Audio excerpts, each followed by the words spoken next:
Shalom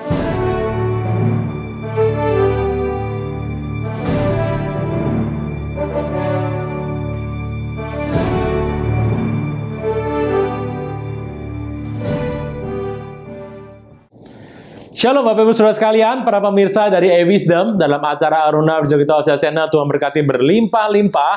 Apa kabar? Saya percaya Bapak Ibu Saudara diberkati. Nah, Bapak Ibu Saudara sekalian, dalam kesempatan ini, bulan Februari, saya merekam 3, itu terkait dengan pelajaran-pelajaran yang Bapak Ibu bisa nikmati, bisa mengerti, dan tangkap dengan pikiran Bapak Ibu Saudara sekalian, supaya kita lebih dalam lagi bersama dengan Tuhan Yesus. Dan saya percaya Bapak Ibu Saudara sekalian, dari pelajaran ini, kita mendapatkan makna yang penting dalam iman kita.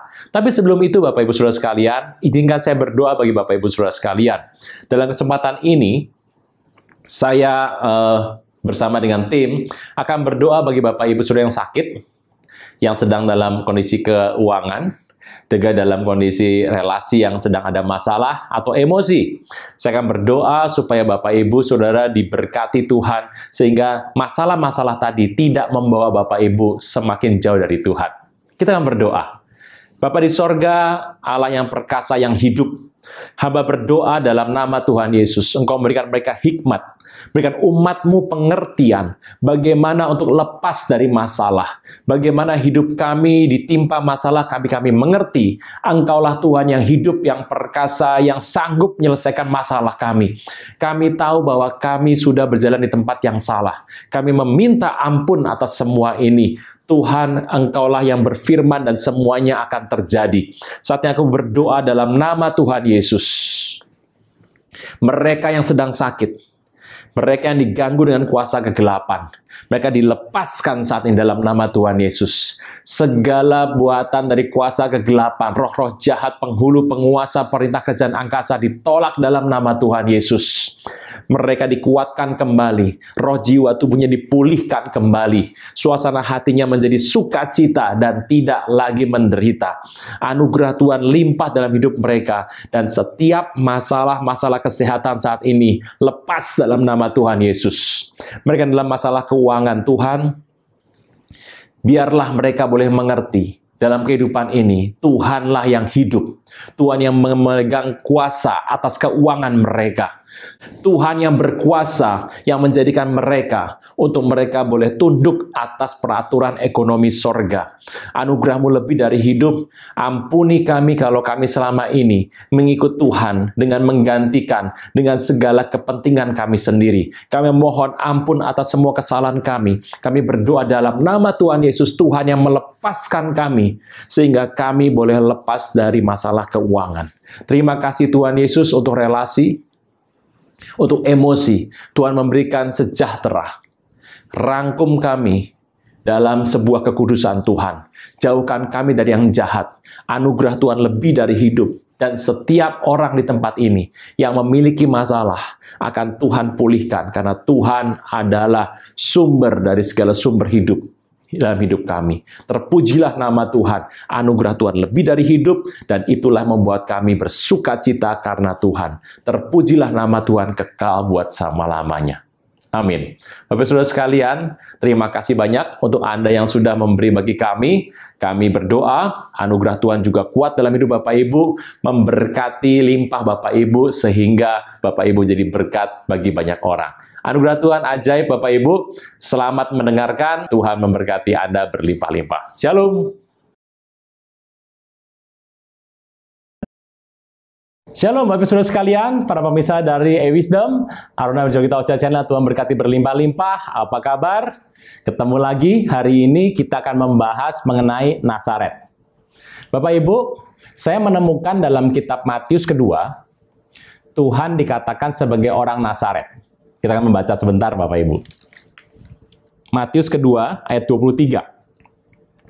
Setibanya di sana, ia pun tinggal di sebuah kota bernama Nazaret. Hal itu terjadi supaya genaplah firman disampaikan oleh nabi-nabi bahwa ia akan disebut orang Nazaret.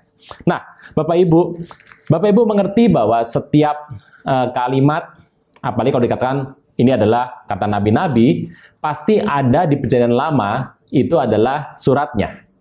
Dan itu ditulis akan diambil kata-kata Yesus adalah orang Nazaret itu dari mana. Tapi Bapak Ibu kalau Anda membaca pada Matius 2:23, di sana tertulis adalah Markus, Lukas, Yohanes. Tidak ada ayat dalam Perjanjian Lama yang diacu oleh pasal ini. Di sini saya mulai bertanya-tanya. Dikatakan menurut para nabi, Yesus adalah orang Nazaret. Lalu saya mencari dalam kitab Perjanjian Lama, dari mana dikatakan Yesus adalah orang Nazaret. Kitab Yesaya tidak ada, kitab Yeremia tidak ada, dan banyak sekali ayat mengatakan tidak ada yang seperti ini. Lalu dari mana kata-kata bahwa Yesus adalah orang Nazaret, seperti katakan para nabi, sedang di PL tidak pernah ada. Padahal ditulis menurut pendapat para nabi-nabi. Nah Bapak Ibu, ini adalah hal yang menarik. Kita tahu bahwa Yesus adalah dari Nazaret. Menurut para nabi, tidak ada Bapak Ibu. Jangan kaget dulu Bapak Ibu. Karena Yesus adalah dari Nazaret, itu adalah konklusi. Konklusi dari para nabi mengenai Tuhan Yesus. Saudara Tuhan, Nazaret itu adalah sebuah kota, dan itu diambil dari sebuah kata yang indah sekali. Nazaret diawali dengan kata netzer. Netzer itu artinya adalah taruk, adalah sebuah tunas. Dan Tuhan mau, waktu dia lahir ke muka bumi, dia itu menjadi bayi, dia tinggal bersama dengan kita, dia tinggal sekeliling kita, berada bersama dengan kita, dan dia mulai bertumbuh menjadi besar, dan berbuah kemudian memberikan hasil. Itu adalah prinsip yang Tuhan buat waktu Tuhan mengambil konsep netzer.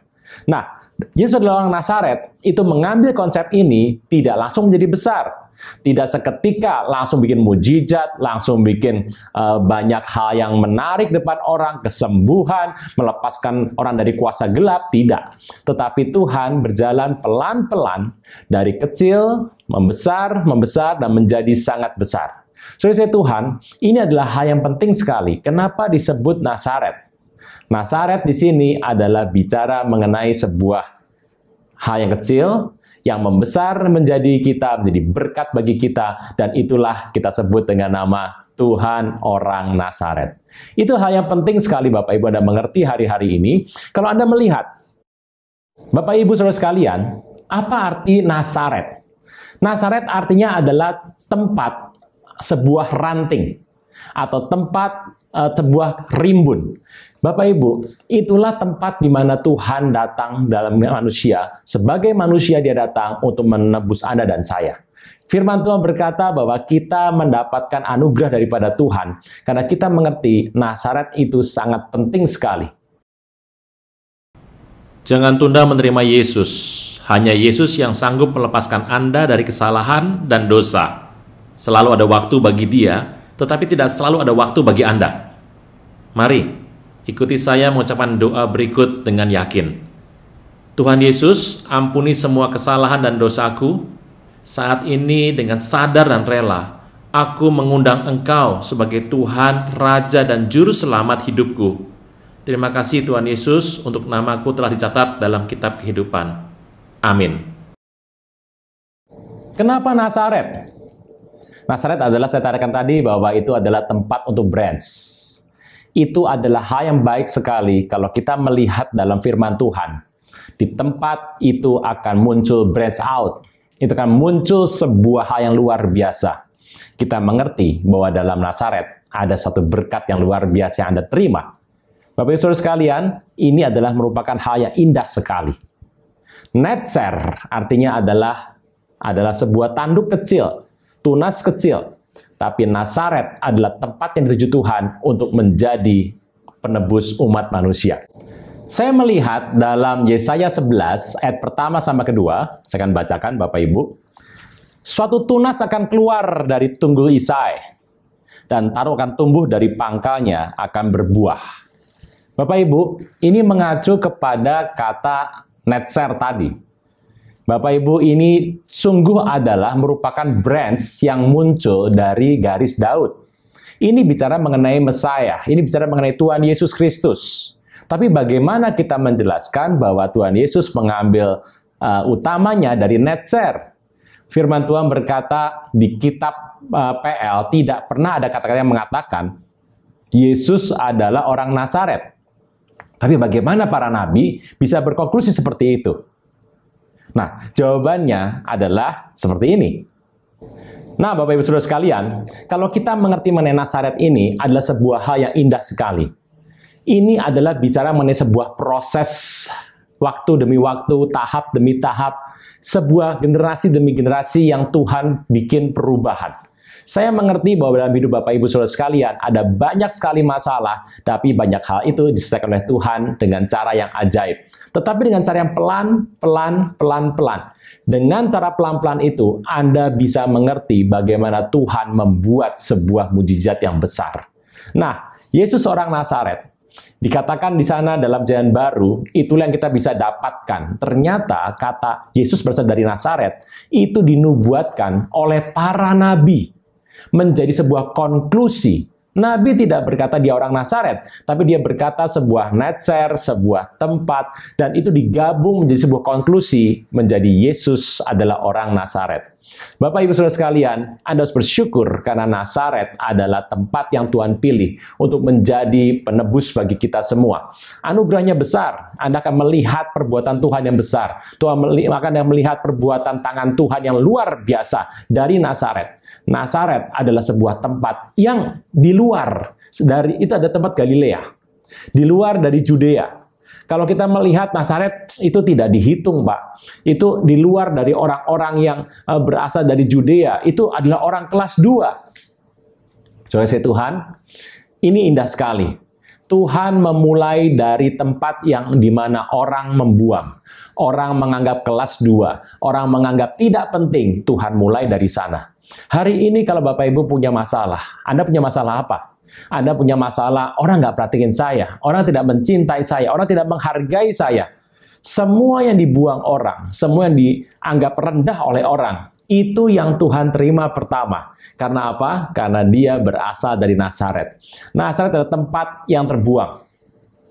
Di luar dari Judea, ada di Galilea, dan Anda tahu Nazaret itu adalah sebuah kota yang dipandang, dulunya dianggap sebagai tempat yang kecil, yang tidak dipandang sebelah mata oleh manusia. Tuhan mulai dari sana. Kenapa Tuhan tidak mulai dari Yerusalem, Pak? Yesus lahir di Bethlehem, tapi Yesus menyingkir ke Nazaret. Dari Nazaretlah pelayanannya berkembang sampai ke ujung bumi. Orang berpikir, kenapa tidak dimulai dari Yerusalem? Kota yang bagus, kota yang indah. Tidak, Bapak Ibu. Tuhan memilih memulai dari Nazaret. Dari tempat yang kecil, mujizat terjadi. Dan membesar. Itulah yang Tuhan buat dalam hidup Anda dan saya. Nazaret adalah hal yang indah sekali, karena disitulah terjadi kuasa Tuhan bekerja dalam hidup kita. Anda masih kecil, Anda sudah besar, apapun masalah Anda, Tuhan akan menyelesaikannya. Tuhan bekerja dengan cara yang baik, dari cara yang tidak Anda pahami, dengan cara yang tidak pernah Anda pikirkan. Tapi Tuhan berfirman, waktu Tuhan berkata, jadilah terang, terang itu jadi. Oh, Anda berkata, Pak, tapi bagaimana itu terjadi, Pak? Seperti apa itu terjadi? Firman Tuhan ya dan amin. Waktu sudah dikatakan, akan terjadi dan semua menjadi terang. Saudara Tuhan, ini adalah ajaib sekali. Firman Tuhan berkata, melalui Nazaret, hal yang kecil akan terjadi hal yang besar. Makanya Bapak Ibu, saya percaya kalau Anda di muka bumi ini, Anda seringkali, aku nggak punya apa-apa, aku punya yang kecil, aku nggak punya dipandang manusia. Anda selalu mengatakan hal yang kecil. Ketahuilah bahwa Tuhan selalu memulai segala sesuatu dari tempat yang kecil. Dan tempat itu tidak lain tidak bukan adalah Nazaret. Bapak Ibu, hari ini Anda masih tinggal di Nazaret, Anda bersuka cita. Kalau engkau berkata, aku hanya punya sedikit, aku hanya punya kecil. Tuhan berkata, kalau engkau bersama aku di Nazaret, engkau akan berkembang. Engkau akan menjadi bermultiplikasi. Engkau akan berlipat kali ganda. Waktu engkau berkata, aku punya Nazaret. Karena engkau punya bukan sekedar Nazaret, tapi adalah Netzer. Sebuah tunas. Tunas ini adalah tunas yang ajaib. Tunas ini membuat engkau memiliki hidup dan hidup dalam segala kelimpahan. Haleluya!